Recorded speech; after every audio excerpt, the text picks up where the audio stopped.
Orang tua ini membawa sekarung uang ke bank untuk menyetor uang. Setelah melihat pegawai itu melihat banyak uang receh, wajahnya penuh dengan kebencian. Tunggu sebentar. Dia memiliki terlalu banyak uang receh dan harus membutuhkan waktu berapa lama untuk bisa menghitung semuanya. Kemudian beritahu resepsionis untuk membawanya ke kantor lain. Tapi setelah pergi ke tempat lain, semua orang tidak ada yang mau melayaninya. Tapi laki-laki ini sama sekali tidak membencinya. Sebaliknya, dengan sabar dia membantu merapikan uangnya.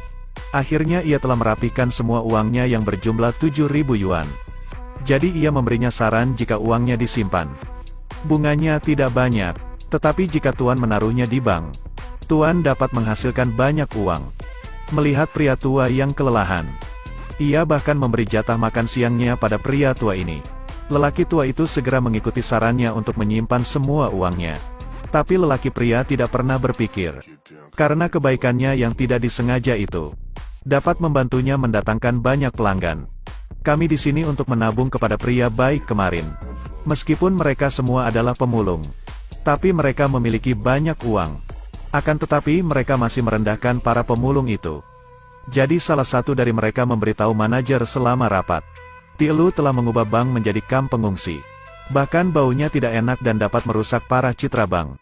Tetapi manajer mengatakan, selama ini bisa menghasilkan uang. Ia dapat melakukan apa saja. Akan tetapi wanita ini telah mengambil kesempatan.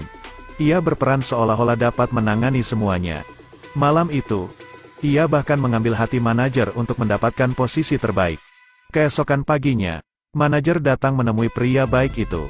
Akan tetapi ia berpura-pura memujinya. Untuk menurunkan posisinya, ia memberinya posisi kepala lapangan. Sebenarnya dia mengirimnya untuk menjadi penagih hutang. Tielu mengira dia telah dipromosikan, dan terus berterima kasih kepada manajer. Jangan khawatir tentang semuanya. Saya yakin saya tidak akan mengecewakan harapan Anda. Tetapi seperti yang diketahui semua orang, ia baru saja masuk ke dalam jebakannya. Sekarang wanita ini yang menagani orang-orang pemulung. Meskipun bau, ia tetap berusaha melakukan yang terbaik agar mendapatkan posisi terbaik.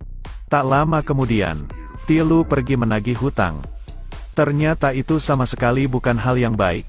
Ia dapat menemukan banyak masalah ketika terjun ke lapangan. Ketika Tielu kembali, manajer tidak banyak mendengarkan. Ia hanya ingin melihat hasil tanpa mendengarkan alasannya. Dia bahkan mengkritik Tielu. Sebagai hukuman, gaji bulan ini dipotong. Sekarang ia tidak hanya kehilangan gajinya, bahkan ia tidak akan mendapatkan bonus. Tetapi semua ini belum berakhir. Perusahaan sedang mempersiapkan evaluasi karyawan yang sangat baik baru-baru ini. Saat di jalan ia bertemu dengan wanita licik ini. Meskipun terlihat ramah di luar, tapi busuk di dalam, Tielu masih tidak mengerti apa yang sedang terjadi. Ketika makan siang, rekan-rekannya menasihatinya untuk tetap bertahan. Mereka akan terus mendukungnya. Tak lama rapat pun akhirnya dimulai. Ketika manajer Chow mengumumkan hasil pemungutan suara, wanita itu dinilai sebagai karyawan yang sangat baik. Melihat itu ia tidak bisa mengerti lagi. Manajer mengatakan sebenarnya pekerjaan Tuan Tieu sangat bagus. Tetapi kemampuan menulisnya di bawah rata-rata. Jadi saya meminta dia untuk menggantikannya. Ternyata kinerja lebih baik darinya. Sekarang tidak hanya tidak diakui. Sebaliknya, semua rekan kerja memihak padanya. Dia memberitahu istrinya tentang masalahnya. Istrinya mengatakan kalau itu tidak mudah. Sang istri memberinya saran untuk memberikan hadiah untuk manajer. Jadi mereka membeli barang kelas atas dan membujuk suaminya untuk datang ke rumah manajer. Tetapi tepat di depan rumah manajer, ia melihat wajah rekan wanitanya berjalan keluar dari rumah manajer.